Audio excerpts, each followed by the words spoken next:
So what does a giant spider, the Valley's first 18-hole golf course, and the desert's premier car show have in common? Well, apparently they're all part of the Coachella Valley car culture. So buckle up as KMIR6 photojournalist Steve Sumrall takes you on a tour of the Valley's unique automotive history. As long as wheels have been rolling off assembly lines, America has maintained a love affair with the automobile. Let's face it, there's something about the roar of the engine and the glimmer of the shiny chrome that has captivated the nation. And our desert is no exception. This is a 1940 Lincoln. Look at this beautiful Continental Cabriolet. For nearly a quarter of a century, McCormick's exotic car show and auction has been celebrating car culture here in the Coachella Valley. Hundreds of magnificent machines motor through here, each one with its own unique history. Some vehicles stand out merely because of their previous drivers, whether it be Johnny Carson, Herman Munster, or Batman. So, how did all of this get started? Event organizer Keith McCormick explains.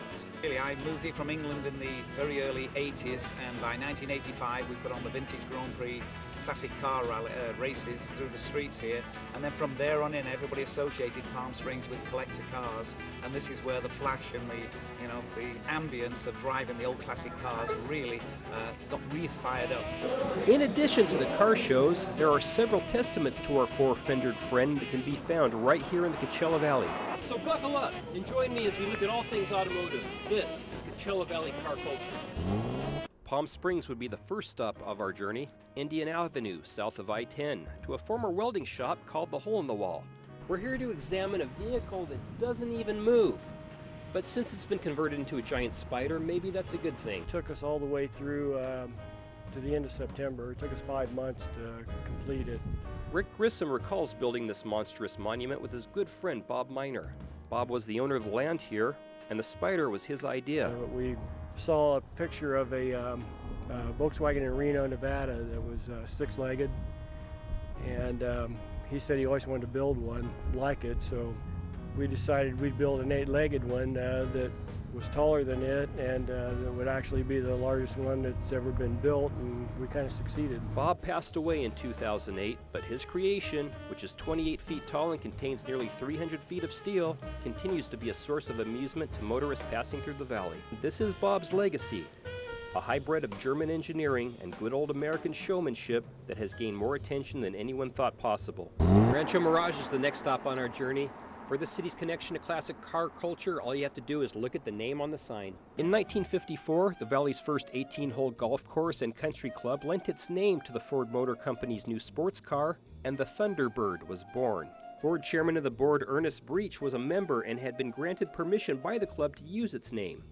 Ford gave the very first T-Bird to Thunderbird president John Dawson. It was a vehicle worthy of kings and presidents. As a matter of fact, John F. Kennedy himself put the first 400 miles onto this 1963 model. But the Thunderbird isn't the only vehicle with ties to the valley. Late on in the 1950s, there was a guy called Raymond Loewy who designed the Coca-Cola bottle, the first bullet train, and he designed the Studebaker Avanti, and he did it at a house here on Ramon Road.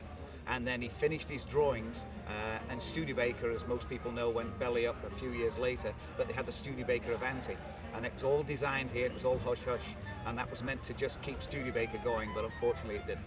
You may have seen Raymond Lowery's work elsewhere. He's responsible for the iconic logos for Shell, BP, and Lucky Strike. He's also responsible for the unique designs of the Greyhound bus and Air Force One. The final stop of our journey is here in Sky Valley, site of the Bennett Ranch, which is the one-time hideaway of the Ford Motor Company's most notorious figure. Harry Bennett was a former boxer and an ex-Navy sailor. Despite having no knowledge of automobile maintenance, he was put in charge of the Ford Motor Company's service department by Henry Ford himself. Bennett's service department had one objective: to prevent the unionization of auto workers by any means necessary.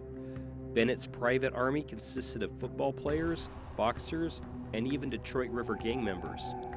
Due to his brutal tactics, Harry Bennett rose to prominence as America's most famous corporate thug.